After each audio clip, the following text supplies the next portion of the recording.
bien, après 30 ans de vie du contrat précédent, nous avons re-signé en 2017 un modèle de contrat de concession qui reprenait l'ensemble de ce qu'il y avait dans le précédent, mais en améliorant et en prenant en compte toutes les nouveautés qui étaient induites par l'évolution de la situation de l'énergie en France.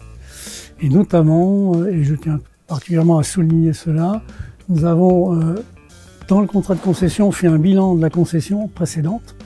À partir de là, on a vu vers quoi nous voulions aller pour les 30 années à venir. Et nous avons établi un schéma directeur pour voir justement comment on mettrait en œuvre et vers quoi on voulait aller. Et tous les 4 ans, il y aura un PPI, plan programmé d'investissement, qui définira à partir de ce schéma directeur comment on va phaser dans le temps les travaux sur le territoire pour arriver justement à cette finalité 30 ans plus tard.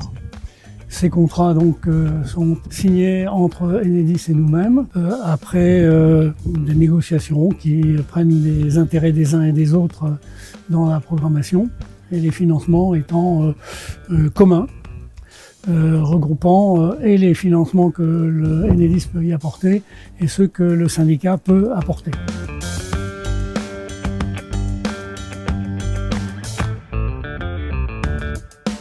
Théoriquement, des provisions pour renouvellement, c'est pour qu'à la fin d'un contrat, les réseaux soient quasiment neufs ou en état parfait.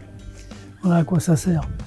Donc, il y avait un renouvellement automatique qui se faisait au fur et à mesure des investissements des uns et des autres. Une partie étant mise au compte du concessionnaire et une autre partie au compte du concédant. C'est-à-dire que par le passé, au fur et à mesure, on remettait de l'argent dans la caisse commune, on va dire. Là, c'est que maintenant, on sait où on veut aller et comment on va y aller. Et dans quel délai on va y arriver. Les provisions pour renouvellement ne sont pas complètement abandonnées. On a quelques 9 milliards d'euros de provisions qui existent, qui vont peut-être s'étioler dans le temps. Mais je pense qu'à terme du contrat de 30 ans, on aura